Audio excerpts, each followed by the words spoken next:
There are words that do not just hurt. They leave deep cuts in your soul. What exactly are you going to do, old lady? That is what my daughter-in-law, Keisha Montrell, threw in my face that afternoon. She said it with a twisted smile, her arms folded across her chest as if I were nothing more than a common bug she could crush whenever she pleased. And she said it right after I asked about the bruises I had just seen on my son's arm. Darius Briggs. I did not argue. I did not raise my voice. I simply quietly picked up my phone, held it up, took a picture, and sent it to a phone number that had been saved in my contacts for a very long time. 30 minutes later, Keisha's life changed forever, and my life would never be the same again either. My name is Lenora Briggs. I am 60 years old, and for nearly 3 decades, I have worked as an administrative coordinator at the Baltimore County Courthouse in Maryland. I have never been an important person. I have never been in the papers or praised by anyone. But I know a lot of people. I understand a lot of things. And throughout those years, I maintained many connections. Connections I never thought I would have to touch. Until that March afternoon. Darius came to my house with dried tear tracks on his cheeks and a long-sleeved shirt on, even though the weather in Baltimore was starting to warm up. When I asked him to roll up his sleeve and saw the black and blue yellowing bruises running up his arm, I knew my world had just split in two. There are moments in a mother's life when everything you ever thought about yourself disappears. Your age, your health, your position, your composure, and only one thing remains: to protect your child at all costs. This is the story of how I did that, and of how I realized that justice does not always come from the courtroom. Sometimes it comes from a mother who has nothing left to lose. If you want to know what happened in the 30 minutes after I sent that picture, stay with me. The next part is when the storm really begins to rise. Before I tell you how everything fell apart, I need you to understand the days that used to be whole. I need you to see my son, Darius Briggs, the way I once saw him. Warm brown eyes, a gentle smile, and the habit of sitting next to me every Sunday night as we watched nature documentaries on the Discovery Channel. Darius was born on a Friday morning in September, just as Baltimore was shifting into autumn, when the smell of dry leaves and a light chill began to seep into the air. From that moment on, my life had a center. I had a reason to wake up every day, even when my husband, Marcus, died of a heart attack when Darius was only 12, even when I had to work 50 hours a week at the Baltimore County Courthouse just to afford his school tuition. I was an administrative coordinator, as I mentioned. But in truth, I was not just a coordinator. For 28 years, I watched every file pass through my hands: judges, lawyers, detectives, federal agents. I saw cases I could never mention, names I could never say out loud. And I learned one thing: in this country, justice does not always walk in through the front door. Sometimes it comes through a window, through late-night phone calls, through people who know who and know what. But back then, I did not care much about any of that. I just wanted to go home, take off my shoes, and watch Darius do his homework at the dining table. He was a good kid, responsible, and he always dreamed of becoming a cybersecurity technician, to protect people from invisible threats on the internet, as he put it. And Darius did it. He graduated with honors. He got a stable job at a tech company in Columbia, Maryland. He earned enough to help me pay the bills. On Sundays, we would go to the farmer's market in Fells Point together, buying corn, ripe tomatoes, and bell peppers. I taught him how to cook Southern-style braised chicken the way my mother taught me, with potatoes, carrots, and a pinch of cayenne pepper to bring out the flavor. Darius would usually laugh and say, "No one cooks better than you, Mom." Those were the happiest days of my life, the days when I still believed that love alone was enough to protect someone. She arrived on a Saturday in April. Keisha Montrell, 30 years old, public relations specialist, straight, sleek hair, a perfect smile, carefully put together clothes. Darius arranged to meet me at a cafe near the Inner Harbor and introduced her as the girlfriend he had been seeing for 5 months. He said Keisha was different. He said she treated him well. I watched Keisha the way every mother watches the person her child has given their heart to. You look for signs, you look for cracks, you look for tiny signals that this person might hurt your child. But I did not see anything. Keisha was polite. She picked up the check without showing off. She held the door open for Darius. She spoke very kindly about her family, that her father was a retired engineer, her mother a nurse, and she was the oldest of 3 siblings, that she worked for a big PR firm managing corporate clients' images in the D.C. Baltimore area. Everything sounded right. Everything sounded safe. Darius, meanwhile, was glowing. He smiled in a way I had not seen in years. He looked at Keisha with eyes full of hope. And I thought, maybe she was the one. Maybe this would be the person my son would build a life with. How could I have known? I was looking at the beginning of a nightmare. A year later, they got married. A small wedding in the garden of a restaurant in Towson. Keisha wore a long-sleeved, high-neck lace white gown. I lent her my mother's pearl earrings. Darius cried as he fastened them on her. "Mom, I'm so happy," he whispered as I helped smooth out Keisha's train. And I believed him, because a mother always believes in her child's smile. Keisha was very attentive at the wedding. She danced with me and called me Mom with affection. Her family was big, loud, cheerful. I felt welcomed. I felt like I was being treated as one of their own. The first months passed pleasantly. Darius and Keisha rented an apartment in Dundalk. On Sundays, I would visit. I brought roast chicken, cinnamon waffles, and hot chocolate. We ate together. Keisha talked about her PR work. Darius proudly showed the security designs he was working on. Everything seemed normal, seemed in its right place. But then, there are things a mother begins to notice, even when she does not want to. Very small things. The way Keisha cut Darius off mid-sentence. The way she changed the TV channel without asking whether he was watching. The way she commented on the clothes he wore. "You're really going out in that? That shirt's way too baggy. Why don't you wear the dress shirt I like instead?" At first, I thought it was just overzealous care, or a little harmless jealousy, the kind of thing that happens with young couples. But then Darius changed. He stopped wearing his bright t-shirts. He started wearing long sleeves even in the heat of May in Baltimore. He stopped laughing as much as before. When I asked if everything was okay, he looked away and said, "I'm fine, Mom. It's just work stress." But I know Darius. I know every gesture, every silence, every lie he tells himself. And I knew something was wrong. If everything I have said so far only makes you worried, then the next part will send a chill down your spine, because that is when the first bruises appeared, and I was forced to face a truth I did not want to believe. Stay with me. The nightmare begins here. One gloomy Sunday in November, Darius came to my house wearing dark sunglasses. The sky was a thick gray, not a single ray of sunlight in sight. "Got some dust in my eye," he said, head still lowered, not looking at me. I did not press him. I just felt a heavy weight settle clearly in my stomach. I made coffee. I opened a box of apple pie I had just bought from the corner bakery. We sat down at the same old wooden kitchen table, the one that had witnessed all of Darius's childhood, elementary school homework, the nights we held each other and cried when my grandmother died, the evenings we celebrated his graduation with German chocolate cake. "Darius," I said, placing my hand over his, "look at me." He bit his lip and slowly took off his sunglasses, and I saw the bruise, yellow shading around his left eye, almost healed, but still painful to look at, as if it were fresh. "I fell," he blurted, "in the bathroom, slipped on the rug." I did not believe him, but I also did not corner him, because sometimes, if a mother pushes too hard, her child will retreat into himself. And I could not lose him. Not yet.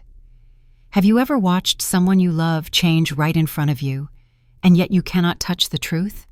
That was how I felt then, a nagging intuition like a knock on the door in the middle of the night. You know there is something on the other side of that door, but you are not ready to open it, because if you do, you are afraid there will be no way back. Cracks never appear all at once. They spread silently, like a small fracture in a wall no one notices, until the day the entire wall collapses. It was the same with Darius. After that Sunday with the bruise around his eye, 3 weeks passed. 3 agonizingly long weeks filled with sleepless nights. I called. He picked up, but he was always in a hurry. "Mom, I'm busy. I'll call you back later." But he never called back. I texted him, "Baby, are you okay? I made chicken soup. I can bring some over?" He replied with a half-hearted laughing emoji, then a sentence. "Another time, Mom." Every word, every period, was wrong. I knew something was off.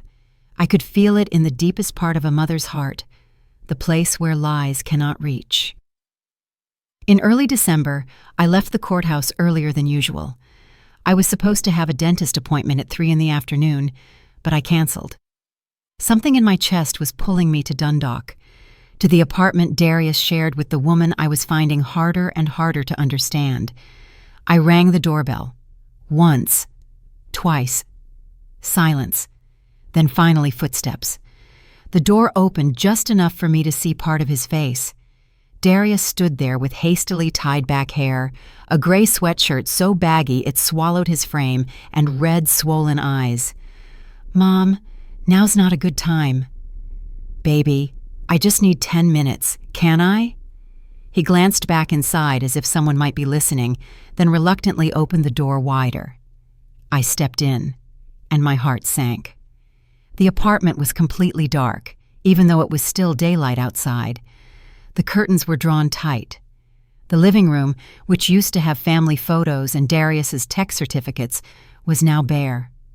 Cold white walls, a messy sofa with a crumpled blanket, the dining table covered in dirty dishes. "Baby, what happened here?" I asked, my voice thick. "Nothing, Mom. I just haven't had time to clean." "What about your photos? Your certificates?" "Keisha said they made the place look cluttered. She likes everything more minimalist." Minimalist. A word emptier than the air itself. I stepped closer. A sliver of light slipped through the gap in the curtains and fell across his neck. And I saw it. A fresh red scratch. "Baby," I said, my voice trembling. "What is that?" Darius immediately raised his hand to cover it. "Scraped myself on a branch. I went to the park yesterday and—" "Don't lie to me. Mom, please. Darius Briggs, I am your mother. Do not lie to me." His eyes filled with tears, but he did not say a word. He just shook his head, biting his lower lip, exactly the way he did as a little boy. I laid my hand on his arm, gentle but firm. "Let me see your arm." "Mom, no. Please, baby." He closed his eyes, took a deep breath, then slowly rolled up his sleeve. And there they were. Bruises in every shade. Fresh purple, old yellow. The clear imprint of fingers, of grips. Unmistakable. It felt like the ground split open beneath my feet. "Darius, who did this to you?"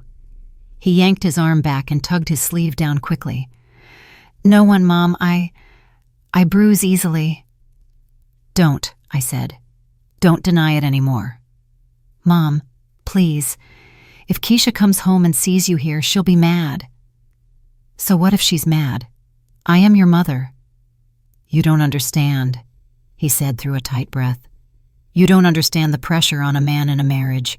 You don't understand what it feels like to have to hold a family together." Those words cut straight into me, not because he was blaming me, but because he was trying to justify someone who was hurting him. "Darius," I said softly, "sacrifice does not mean letting someone hit you." He looked at me, eyes red and desperate. "So what do you want me to do? Leave her and be seen as a failure?" "I would rather have you alive and a failure than dead just to keep your pride."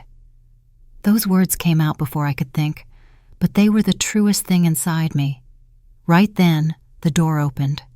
Darius flinched. He wiped his tears, straightened his hair. "She's home," he whispered. "Mom, don't say anything, please." Keisha walked into the living room carrying a leather bag, her white shirt slightly wrinkled, her face tired but shifting into a polite smile when she saw me. "Lenora? What a surprise. I didn't know you'd be stopping by." "I came to see my son," I replied, keeping my voice steady. "Of course, you're always welcome." Then she turned to Darius. "You didn't tell your mom she was coming?" "It was last minute," Darius mumbled. "Why don't you stay for dinner?" Keisha said, but her tone sounded less like an invitation and more like an announcement. Then she turned to her husband. "Darius, go cook something." Not a suggestion, an order. Darius immediately retreated into the kitchen. I stayed where I was, facing Keisha. She looked at me with cold eyes, and in that moment I clearly saw what I had been dreading all this time: control, possession, and a silent warning that did not need to be spoken out loud. Dinner that night was hard to swallow in every sense of the word. Darius made chicken and cheese sandwiches. The smell drifted through the small kitchen, but my throat was tight. I could barely get the first bite down to my stomach. Keisha talked almost the entire meal. She talked about work, about the economy, about traffic in Baltimore, about PR campaigns in the area. She laughed, she commented, she told stories like a perfect wife. But Keisha's eyes were not chatting. Every time Darius opened his mouth, every time he reached for the salt shaker or touched his glass of water, her gaze flicked over to him, checking, scrutinizing, as if every gesture of his needed to be approved. When we finished eating, I stood up and said I had to go. Darius walked me all the way to the door. I hugged him tightly. "I love you," I whispered in his ear. "No matter what happens, I still love you." He gripped my hand hard. He did not say a word, but that squeeze felt like a goodbye. As if deep down he was saying, "If anything happens, you have to know I tried." That night, I could not sleep. I sat on my bed, phone in hand, staring at the black screen. I had thought about calling someone, but who? The police? And say what? That my son had bruises but insisted he slipped and fell. That his wife looked at him with an expression that sent a chill down my spine. In this country, as I had learned in nearly 30 years at the courthouse, that is still not enough. In this country, sometimes a man has to die before people start believing he once cried for help. And I was not going to wait until my son became a statistic. As I tell you these things now, I still wonder where you are listening from. Maybe you are in your kitchen, doing the dishes while you listen. Maybe you are on a bus, on your way home after an exhausting shift. Maybe you are lying in a dark bedroom, curled up under a blanket, unable to sleep. If you are listening to me, write the name of your city in the comments. I want to know I am not talking into a void. I want to know that somewhere, on the other side of this screen, there is someone who understands what it feels like to carry a fear no one else can see. Because what happened after that, what I did next, I still ask myself to this day, was that really the right choice? But there are moments in life when you realize there is no turning back. There is a lie many mothers tell themselves when they see their children in pain. If I stay quiet, if I don't make a fuss, if I just wait, things will get better. But it does not get better. It never gets better. Silence only feeds the monster. After that suffocating dinner at Darius's apartment, I knew I could not be the hands-off mother anymore. But I also knew Keisha had smelled danger. She had sensed that I knew something was wrong. If I made a scene, if I barged into their lives like a storm, I might lose the last open door leading to my son. So I swallowed my anger. I pushed my fear deep into my chest.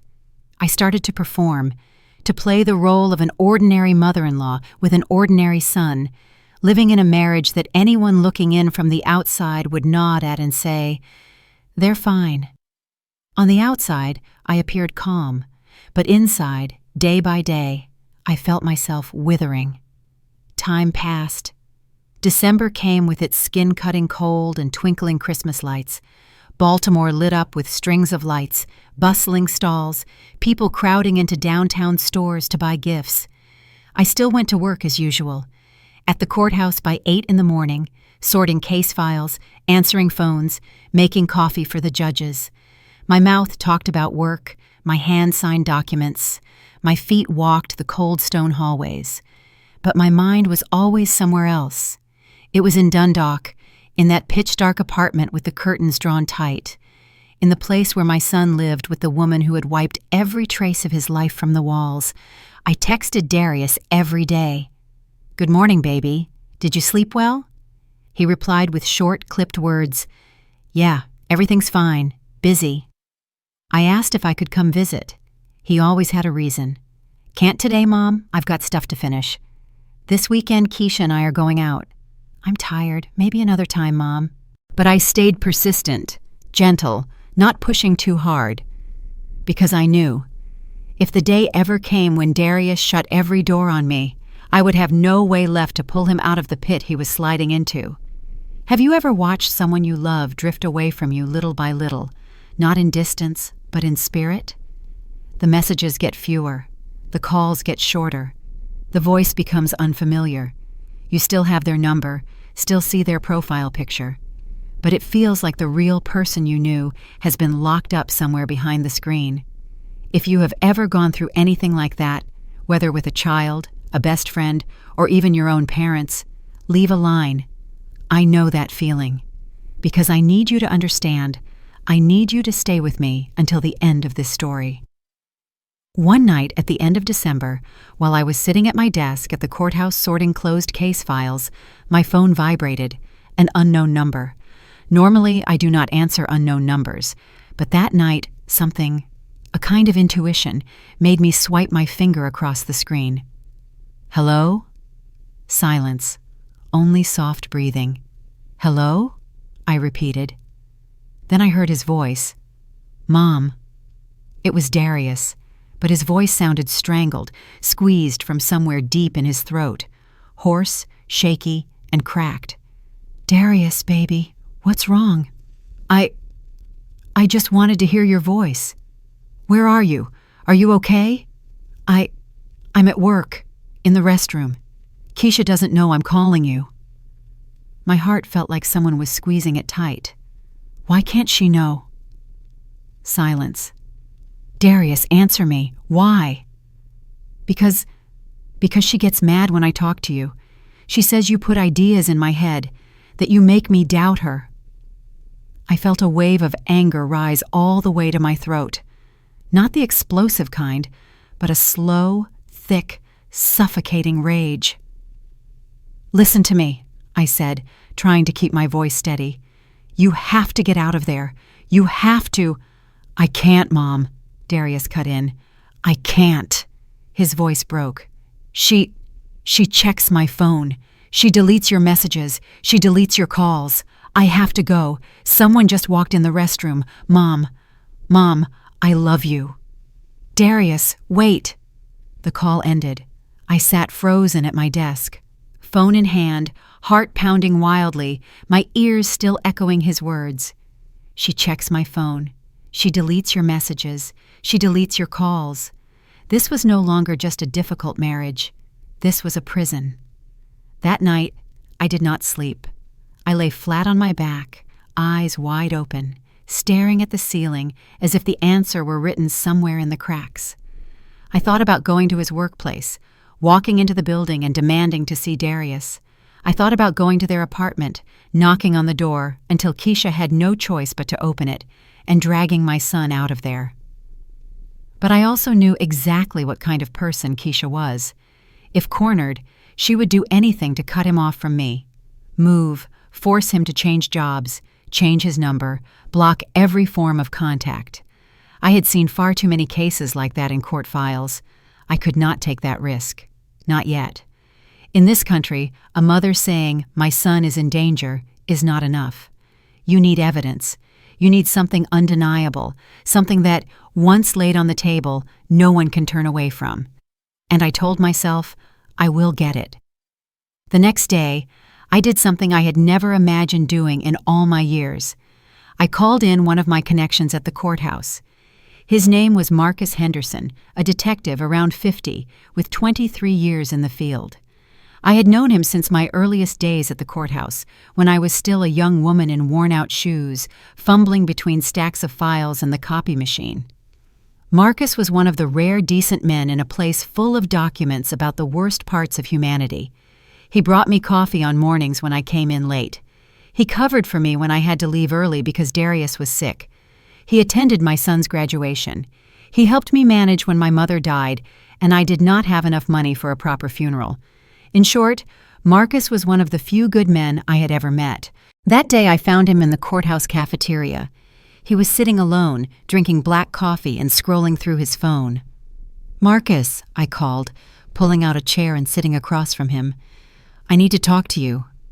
He looked up at me, then put his phone down. With just one look, he already knew something was wrong. "What's going on, Lenora?" I did not know where to begin, so I started from the beginning.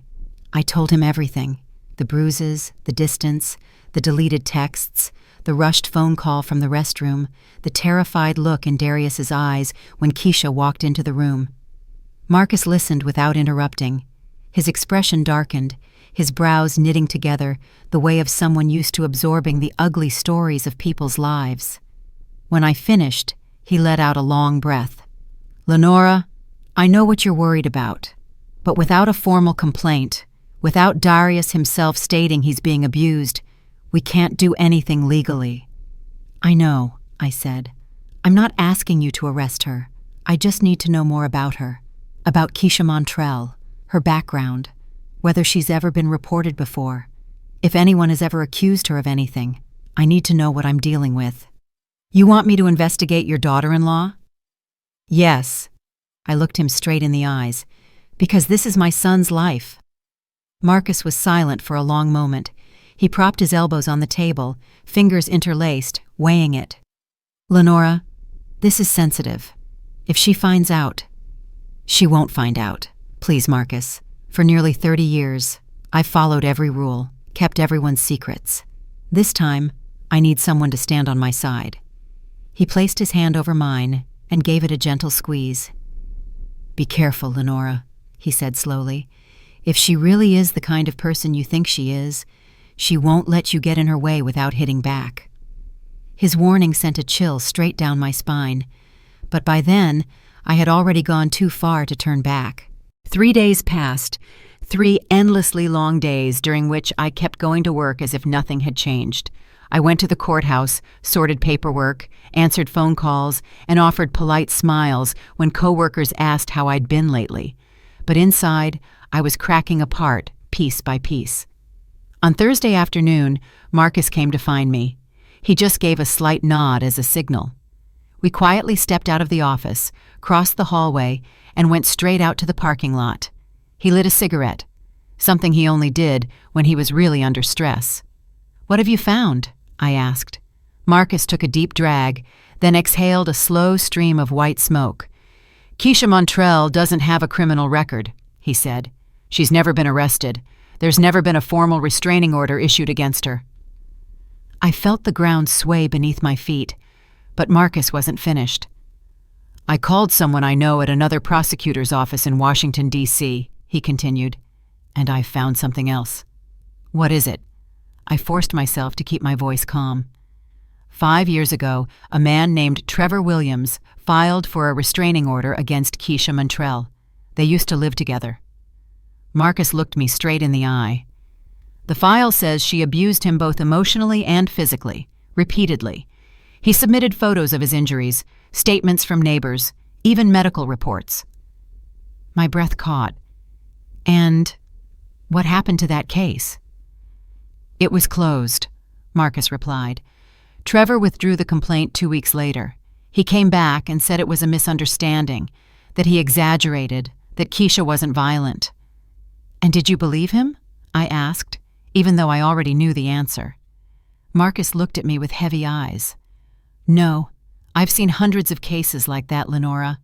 The victim files a complaint, the abuser pressures them, threatens them, manipulates them, they withdraw, and the cycle continues." "Do you know where Trevor is now?" "I tried to track him down," Marcus said, but he doesn't show up in any recent records. He changed addresses, shut down all his social media accounts. It's like he disappeared. Or like someone made sure he had to disappear from the surface of everything, I thought. That information didn't surprise me. It only confirmed what my heart had known for a long time. Keisha was not just a hot-tempered wife, not a woman stressed from work. She was an abuser with experience, with a pattern, with a past.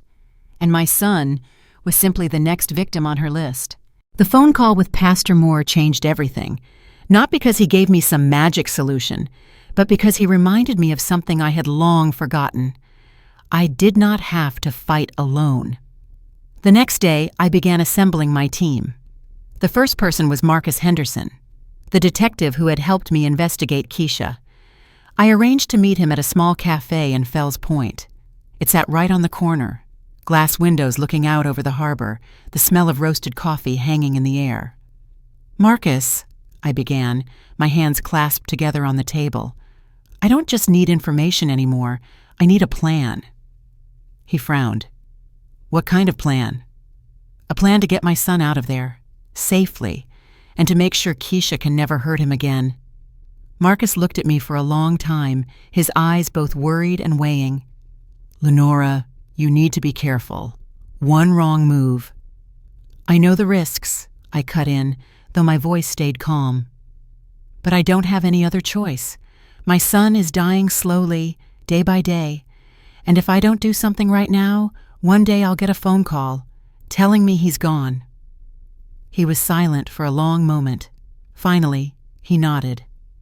"All right," Marcus said. "Tell me what you need." The second person on my team was Pastor Elijah Moore. I met him at the church on a quiet afternoon.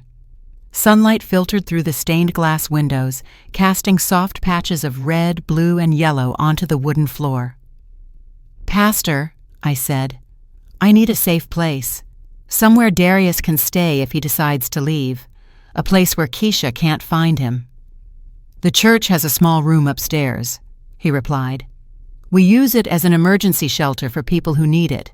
It's not fancy, but it's safe, and I'll make sure no one knows your son is there." I nodded slightly. "Thank you." He placed a hand on my shoulder. "Lenora," he said slowly, "you're doing the right thing. But remember, true strength doesn't come from revenge.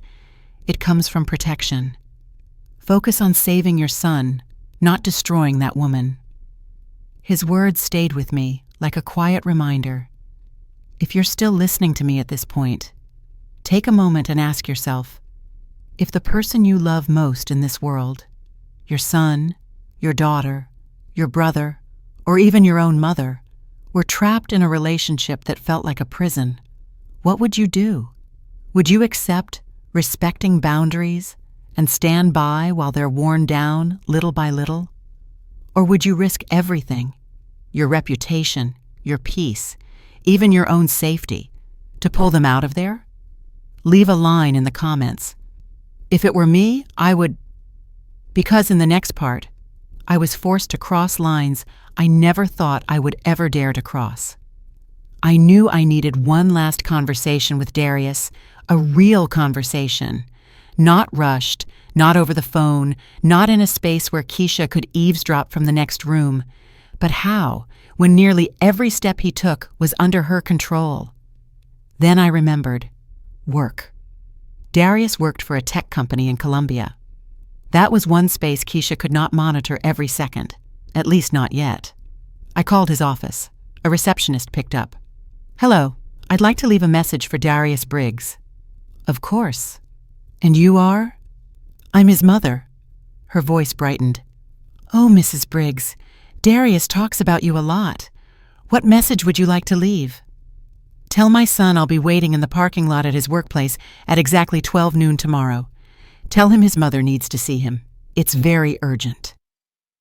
The next day, I drove to Columbia. I parked in the lot for visitors and employees, turned off the engine, and waited. 12 o'clock sharp, then 12:05. Finally, I saw Darius walk out of the building. He looked around nervously, then spotted my familiar car. He hurried over, opened the door, and slid into the passenger seat. "Mom, what are you doing here? If Keisha finds out—" "She won't," I said, looking straight at him. "I just need 20 minutes, baby." He glanced at his watch. "I only have my lunch break." "That's enough." I pulled out of the lot and turned onto a small road leading to a nearby park. We stopped where we could see children playing on the swings and slides.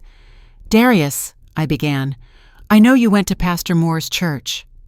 He turned to me, eyes wide with shock. "How did you know?" "He called me. He's worried about you." Darius lowered his head. "Mom, I'm sorry. I didn't want to drag everyone into this."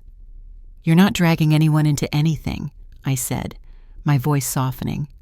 "We're here because we love you, and because we can't just stand by and watch you be worn down like this." "I'm not being worn down." "You are, Darius," I said slowly. "Look at yourself. You've clearly lost weight. Your eyes are empty. You don't laugh anymore. You're not yourself anymore." Tears began rolling down his cheeks. "You don't understand," he said, voice shaking. "I love her. No matter what happens, I still love her."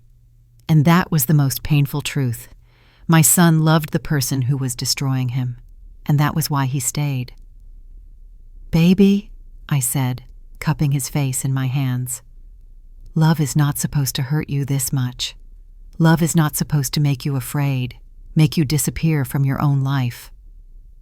"But I made a promise to her," Darius whispered, "at the wedding, for better or for worse." "Abuse is not worse, Darius," I replied. "It's a crime, and you are not obligated to stay with someone who is committing a crime against you." He closed his eyes, tears spilling out. "I don't know what to do, Mom. I'm scared. If I leave, she'll come after me. And if she finds me, I won't let that happen," I said firmly. "I have a plan. I have people helping me, but I need you to trust me." He opened his eyes and looked at me as if clinging to one last lifeline. "What plan?" "First, we need evidence," I explained. "Photos of your injuries, a written statement of what she's done, anything we can use to apply for a restraining order." "But you said restraining orders aren't very effective." "They're not perfect," I nodded, "but they're a first step, and in the meantime, you'll be somewhere safe, somewhere she can't reach you." "Where?" "At Mount Olive Church. Pastor Moore has a room upstairs." He shook his head, almost on instinct. "Mom, I can't. I have a job. I have responsibilities." "Your biggest responsibility right now," I said, looking straight into his eyes, "is to stay alive. Everything else can wait."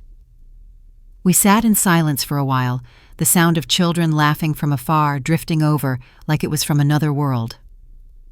"I'll think about it," Darius said at last. "Give me time to think." "All right," I replied. "But don't take too long. I'm afraid that—" I didn't finish the sentence, but we both knew how it ended. He leaned over and hugged me, tight, as if holding onto the last pillar keeping the whole roof from collapsing. "Mom, I love you," he whispered. "I love you too, more than you know." I drove Darius back to his office. Before he closed the car door, he turned back. "Mom?" "Yes, baby? If I do this, if I actually leave, will you promise to stay by my side?" "I promise," I said, without a moment's hesitation. "Nothing can come between me and you." He nodded, then walked into the building. I drove home with my heart pounding. I had planted the seed. Now all I could do was wait to see if it would take root. 3 days later, I got a phone call that changed everything. Darius's name showed up on the screen, but when I answered, the voice on the other end was not my son's. "Lenora?" The voice was sharp, cold, like a blade. "Keisha." "That's right," she said. "We need to talk." My heart sank. "About what?" "About the way you keep trying to sabotage our marriage," she said, enunciating every word. "About the way you've been stuffing crazy ideas into Darius's head. About how you need to learn your place." "I'm my son's mother," I replied, my voice just as cold. "I don't have a place when it comes to protecting him." She laughed, a dry, joyless laugh with no warmth in it at all. "Oh, but you do," Keisha said. "And if you don't learn to respect those limits, you're going to regret it." "Is that a threat?" "It's a warning," she corrected. "Stay away from us, Lenora. Stay away from Darius. If you don't, you'll lose your son, completely, and I'll personally make sure of it." Then she hung up. I sat there motionless for a moment, phone still in my hand, her words seeming to linger in the air. But what made me tremble was not fear, it was anger. And in that exact moment I understood one thing. The time for politeness was over. The time for waiting was over. It was time for me to use everything I had. It was a Wednesday afternoon in early March. I was at the courthouse, hunched over a stack of files like every other day, when my phone buzzed. A text from Darius. Just 3 short lines. "Mom, help me. Apartment. Hurry." That was it. No explanation. No emojis. Nothing. I didn't think. I didn't ask permission. I didn't tell anyone. I grabbed my purse, walked out of the office, and practically ran down the courthouse hallway. I flew down the stairs, jumped into my car, and drove like a madwoman toward Dundalk. My heart was pounding so hard I could hear each beat echo in my ears. My hands gripped the steering wheel so tightly my knuckles turned white. "Please let him be okay," I muttered under my breath, almost praying. "Please let my baby be okay." I reached the apartment at 4:15 p.m. The sky was heavy and gray, ready to spill rain. I raced up the stairs, not even feeling the usual ache in my knees. I banged on the door. "Darius, open the door! It's Mom!" Silence. "Darius!" Then I heard something fall, followed by a choked sound. I couldn't tell if it was pain, fear, or despair. I didn't wait another second. I tried the handle. The door opened. She had forgotten to lock it. I rushed inside. And what I saw that day will haunt me for the rest of my life. Darius was lying on the living room floor. His face was covered in blood. One eye was so swollen it was reduced to a thin slit. His lip was split open and bleeding. His arms were covered in bruises, red, purple, yellow, layers of old and new injuries piled on top of each other. "Oh my God," I whispered. He tried to push himself up. "Mom, I'm sorry. I didn't want you to see me like this." I dropped to my knees beside him and held him carefully, like his body was made of glass, because that was exactly how it felt. Darius was fragile, so fragile it seemed like one more touch would make him shatter. "Who did this to you?" I asked, even though my heart already knew the answer. He didn't speak. He just cried. I helped him onto the sofa. I went through the cabinets, found a first aid kit. I took peroxide, cotton balls, bandages. I cleaned the blood, treated each wound slowly, trying to be as gentle as humanly possible. But every time the cotton touched his skin, Darius flinched, his whole body tensing as if every contact was pain. "Darius," I said softly, forcing my voice to stay steady, "tell me, what happened?" He closed his eyes and took a deep breath, as if he had to gather every ounce of courage just to speak. "Last night she came home late, drunk. I was asleep when she kicked the bed, woke me up, and started yelling in my face, saying the house was dirty, that I was useless, that I was nothing." His voice broke. "I told her I was sorry, that I'd clean in the morning, but she just kept yelling, said I was always making excuses, said I was a burden, said she regretted marrying me." Tears spilled again. Then she grabbed my arm, squeezed really hard. I tried to pull away, and she shoved me. I hit my face on the wall, slid down the door frame. I felt anger blaze through my chest like fire. After that, she walked away, went into the other room, locked the door. I stayed on the floor. I don't know how long, until I managed to pull myself up, crawl into the bathroom, wash my face, Look in the mirror. He lifted a hand to cover his face. I didn't recognize myself, Mom. I didn't know who that person in the mirror was. I pulled him into my arms. I rubbed his back, soothed him, rocked him like I had when he was a little boy waking from nightmares, calling Mom in the dark, and I would hold him until he fell asleep again. This ends today, Darius, I said, my voice firm. Right now. You're coming home with me. I can't. Yes, you can. You don't understand, he suddenly shouted, jerking his hand away. She'll find me. She always finds me. What are you talking about? He bit his lip, eyes fixed on the floor. I already tried to leave, Mom, 2 months ago. I packed a suitcase while she was at work.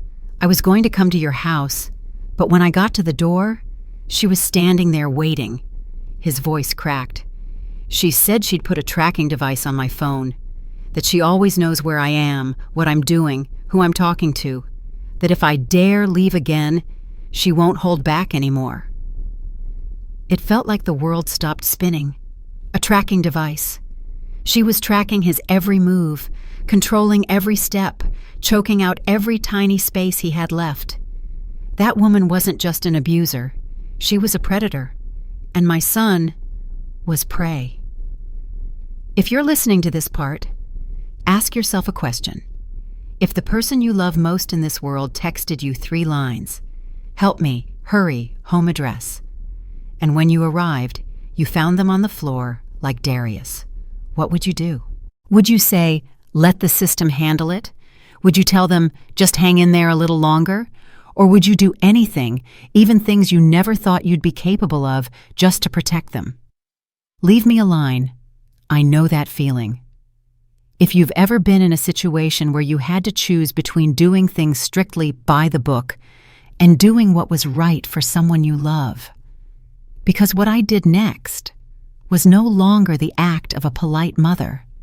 It was the last choice of a mother with no way out. Darius, listen to me, I said, lifting his face, forcing him to look me in the eye. We are going to get through this, but I need you to give me a chance to help. How, Mom? How can you help me? The police won't just jump in. Complaints get withdrawn. Restraining orders are just paper. I know you're right. The system doesn't protect you. So then, but I don't only have the system, I said, meeting his gaze. I have other things. He looked at me, confused. We were still sitting there, on that sofa in the dark living room, when we heard the sound of keys turning in the lock. Darius went pale instantly. It's her, he whispered. Mom, you have to go, please. I'm not going anywhere. Please. If she sees you here, it'll be bad. The door opened. Keisha Montrell stepped in, shirt wrinkled, tie hanging loose, hair disheveled, eyes ice cold. She saw us, Darius with fresh injuries, me standing in front of him, and she smiled. A crooked, cruel, contemptuous smile. Lenora, she said, shutting the door behind her, her voice dragging out like a knife. What a surprise to see you here again. I'm here to take my son home, I replied, my voice strangely calm. Take him where? To your tiny little house? Back to that pathetic life with your coordinator's paycheck? Anywhere, as long as it's away from you. Darius isn't going anywhere. Keisha took another step into the room. He's my husband. He lives here with me. He's not your property. No, she smirked, but he belongs to me. She flicked her eyes toward Darius. Say it, Darius. Tell your mother you're my husband, that you love me, that this is all just a misunderstanding. I looked at my son. His head was bowed, his body shaking. Darius, I said, quietly but clearly. Look at me. We're leaving. Right now. Keisha laughed again. He's not going anywhere, because he knows what will happen if he dares. And what will happen? I asked, stepping closer until I was level with her. You'll hit him some more? Or are you planning to kill him this time? She leaned in, right up to my face, her breath reeking of alcohol and cigarettes. I don't have to do anything, Lenora. He'll come back on his own. He always does. Because without me, He's nothing. He needs me. And in that moment, something inside me snapped. All the politeness, all the restraint, all those years of being mindful crumbled. "You're trash," I said, enunciating each word. "A coward. A woman who has to beat a man just to feel powerful." Her smile vanished. The mask dropped. What remained was raw rage. "Watch your mouth, old woman." "Or what? You'll hit me too?" "Mom, don't," Darius pleaded, his voice trembling, but I didn't stop. "I know who you are, Keisha Montrell. I know your past. I know about Trevor Williams. I know you did to him exactly what you're doing to my son, and maybe to others before him." Her face changed. Shock flashed across it, then twisted into something feral. "You investigated me?" she hissed. "Who do you think you are? Some old clerk who thinks she can meddle in my life?" "I'm Darius's mother," I replied, "and I'm not going to let you hurt my son for one more day." She lunged closer, posture threatening. "Get out of my house, now!" "No." "Get out!" "Come and drag me out yourself." Darius jumped up. "Mom, please, let's just go home." But Keisha kept staring at me, eyes full of hatred, contempt, and a sick conviction that she was untouchable. Then she said the sentence, the very sentence I would remember word for word later, like a blade driven into my heart. Not because it scared me, but because it triggered everything I had left inside. "And what exactly are you going to do, old lady?" She said it with a mocking smile, as if I were nothing more than an ant under her shoe. "What will you do? Call the police? Report me? Drag me into court?" She stepped closer, arms crossed, raking her eyes up and down me. "Go ahead. You know exactly how things work. You know they won't listen to you. Darius will say it's all lies, that he's fine, that everything was just an accident, like every other time." Keisha turned to Darius, voice suddenly syrupy sweet. "Isn't that right, baby?" Darius didn't answer. He just lowered his head even more. Keisha turned back, her eyes locking onto mine. "So tell me, Lenora, what are you going to do?" I didn't answer with words. I reached into my pocket and took out my phone. She frowned. "What are you doing?" I opened the camera app. "What are you doing?" Her voice sharpened. I raised the phone, right as she stood there, in that defiant stance, with that sneering smile and those cold eyes. I pressed the shutter. The small click sounded almost insignificant in the taut, overstrung air of the room. The photo saved. Keisha stared at me, not understanding. Then she burst out laughing. "A picture? Seriously? That's all you've got?" I didn't answer. I opened my contacts, scrolled to a number I had kept in my phone for years. As a memory, a promise, a debt. I never thought I would actually use it. Until today. I attached the photo. I typed the apartment address. I typed the name, Keisha Montrell, and I sent the message. Keisha glared at my face, maybe because my expression had changed. No more panic, no more fear. Just a frightening kind of calm. "It's done," I said. "Done what? What did you just do?" I didn't answer. I just took Darius's hand. "We're leaving." "Where do you think you're going?" Keisha stepped in front of the door. "Move." "I'm not moving. No one leaves until you tell me what you did." I glanced at the clock. 4:23 p.m. "In the next 30 minutes, I said slowly, "you'll find out." She stared at me like I'd lost my mind. 30 minutes? What the hell are you talking about? I didn't respond. I just waited. The next 30 minutes were the longest 30 minutes of my life. Keisha paced back and forth in the living room, eyes never leaving me, as if trying to guess what I had set in motion. Darius sat on the sofa, hands clasped together, trembling, not understanding what was happening, but clearly feeling that something huge was on its way. I just watched my phone, waiting for the signal, waiting for the chain of events I had triggered to start rolling. At 4:42, I heard heavy footsteps in the hallway. Not just one person. Several. Keisha heard it too. She froze. Then a knock sounded on the door. Not a polite knock.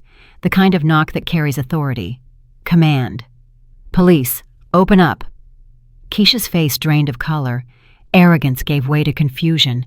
Confusion shifted into fear. "What did you do?" she asked, her voice shaking. "I did what I had to do." The knock came again, harder this time. "Open the door or we'll break it down." Keisha looked at me, at Darius, at the door. "I didn't do anything," she stammered, desperately trying to patch her confidence back together. "I didn't do anything wrong. Darius, tell them. Tell them I didn't do anything." But Darius said nothing. He just looked at me. And in those brown eyes that had been empty for months, for the first time, I saw a light. Something that had been gone for a long time. Hope.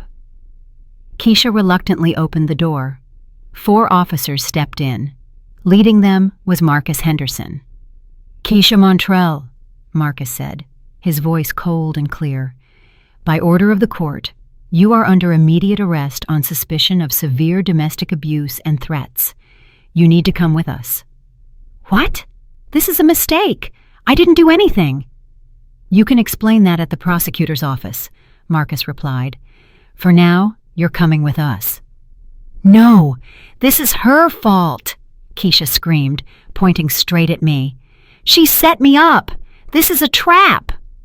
Marcus just looked at her, expressionless. "You want to do this the easy way or the hard way?" Keisha turned back to me, eyes brimming with hatred, and I knew, in that exact second, she finally understood. She understood she had underestimated the woman who had been an administrative coordinator for 28 years. She understood I wasn't just a mother showing up to beg. I was a mother fighting, and that is the most dangerous thing in the world. They put her in handcuffs. She thrashed, screamed, said she'd sue, said she'd turn the tables, said all of this was unfair. But her screaming only became background noise to another sound. Darius's choked sobs as his legs finally stopped shaking with fear and started shaking with relief. As they led Keisha away, Darius collapsed into my arms, his whole body trembling, tears pouring out with no more restraint. All the fear, all the shame, all the pain he had swallowed for so long, finally broke loose. "It's over, baby," I whispered, holding him as tightly as I dared. "It's over. I'm here, and you're safe now." Marcus stood at the door for a moment. He looked at us, a mother clutching her battered but living son. He gave me a small nod, no words needed. Then he turned and closed the door behind him, because he understood something I had learned after nearly 3 decades at the courthouse. Justice doesn't always walk out through the courtroom doors. Sometimes, justice comes from a mother when she has nothing left to lose and nothing left to fear. When the officers took Keisha away, the apartment sank into a thick, heavy silence. As the door closed, Darius was still in my arms, sobbing, his whole body shaking like he could barely stand. "What did you do, Mom?" he asked, his voice hoarse, like he'd just walked through a storm. "What I was forced to do to protect you," I replied. No regret, just exhaustion and relief. We quickly packed the most important things into an old suitcase, a few changes of clothes, personal documents, his computer, the photos that still meant enough to bring along. Everything else, furniture, belongings, good and bad memories alike, we left behind. By the time we left the apartment, night had fallen. A light rain had started, raindrops tapping on the car roof like gentle knocking. I drove Darius back to my house in silence.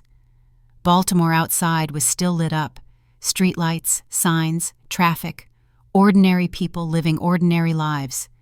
The kind of life my son had been robbed of for far too long. That night, Darius slept in his old room. The room that used to be covered in posters and toys, where I'd spent hours sitting beside him, urging him to finish his homework. I stayed awake. I sat at the kitchen table, hands wrapped around a mug of cold coffee, the warm light falling on a pile of files I hadn't yet put away. My phone buzzed, a short text. "It's done, but be careful."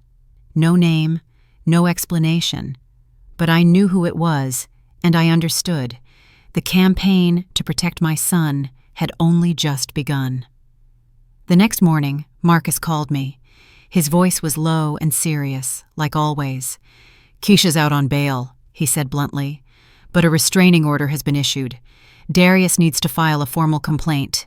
That's the only way to make sure she can't come near him again." I sat down beside Darius at the kitchen table.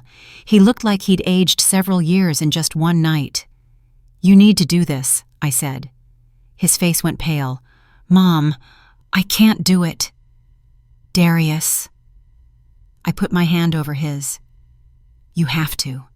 This is the only way to protect you, not just today, but for the years ahead." We sat in silence for a long moment, only the ticking of the wall clock.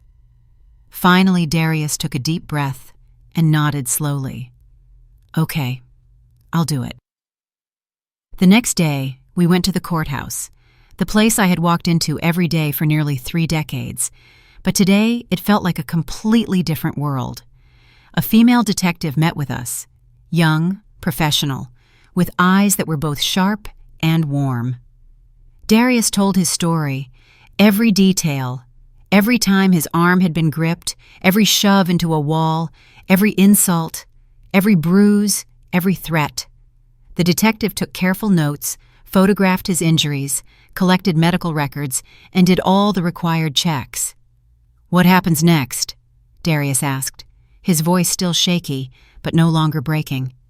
"There will be a trial," she replied. "It may take a few months, but what you did today is the most important step." About 2 weeks later, I got a call from an unknown number. I hesitated, then picked up. "Are you Lenora Briggs?" A woman's voice, slightly husky, a little shaky. "Yes, I am. Who's calling?" "I'm Danielle Williams. I dated Keisha 5 years ago." I went silent. "I was the one who filed for the restraining order and then withdrew it," she continued, her voice cracking. "I heard there's a new arrest, heard your son's name.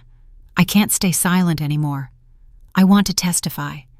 I want to stop her from hurting anyone else ever again." We met at a small cafe. Danielle was thin, with dark circles under her eyes, deep sadness in them. But behind that, a flicker of determination. "I feel guilty," she said, fingers tightening around her cup. "If I hadn't withdrawn the complaint back then, maybe your son wouldn't have had to go through this."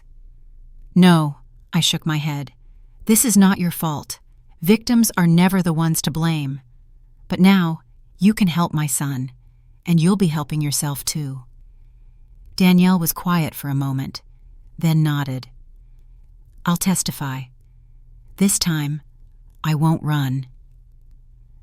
The trial took place in June. The courtroom felt colder than usual, or maybe it was just my hands. I'd walked into so many hearings in my life, organizing files, bringing coffee to judges, calling case names. But this was the first time I sat in the gallery as a mother, waiting for justice for her child. Darius took the stand. His voice shook, but each word was clear.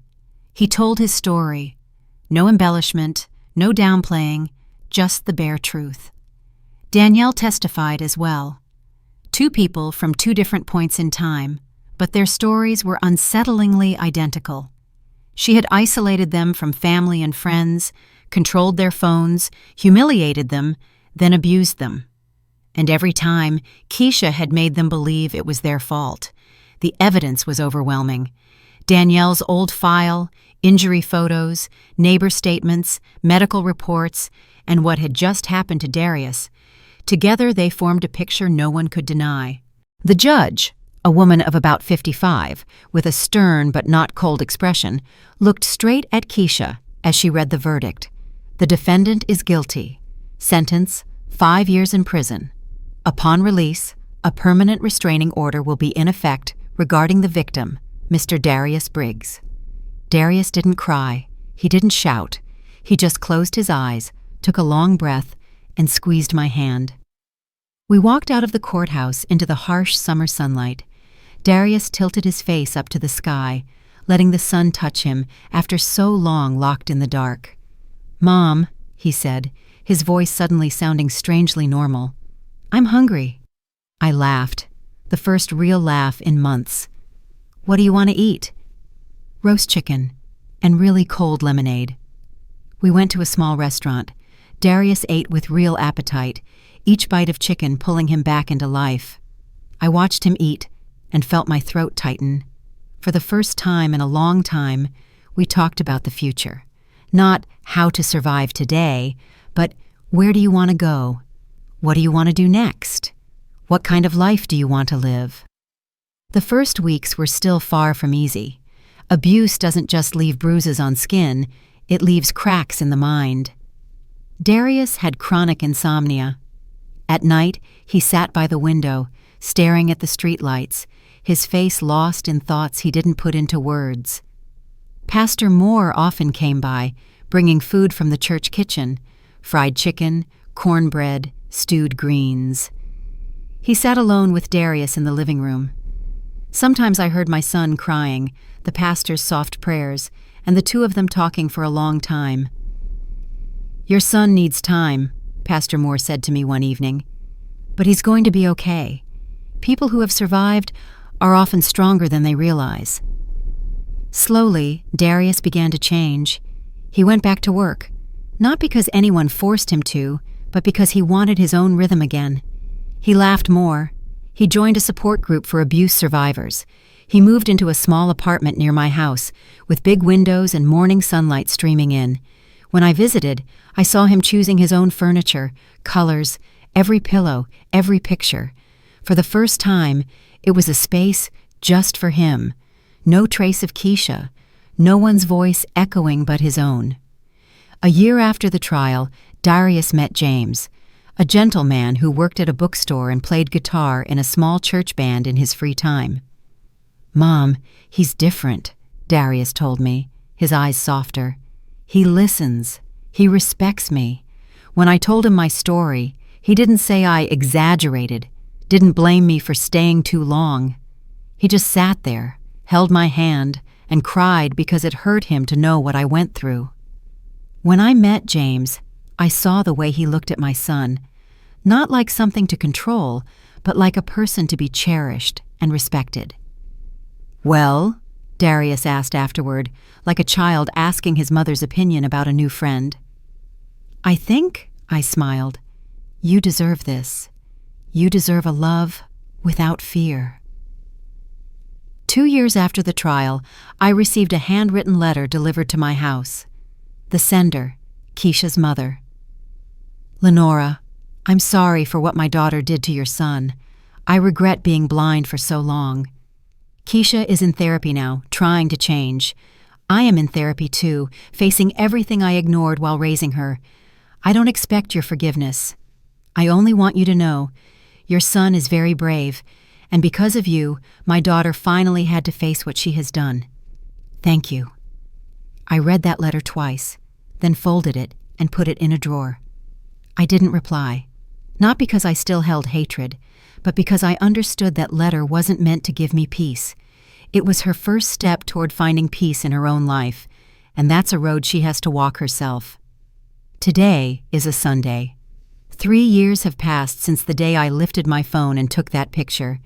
Darius is outside in the yard, under the old walnut tree, laptop on his lap, focused on a new security project. Sunlight filters through the leaves onto his face, this time not the harsh light of an interrogation room, but the warm light of a new life. James is nearby in the backyard, mixing lemonade, grabbing extra blankets as the air cools, occasionally walking over to kiss Darius on the forehead before heading back inside. I'm in the kitchen, preparing Southern-style braised chicken, the recipe my grandmother taught me, that I taught Darius, and now Darius wants to learn perfectly so he can cook it for his little family.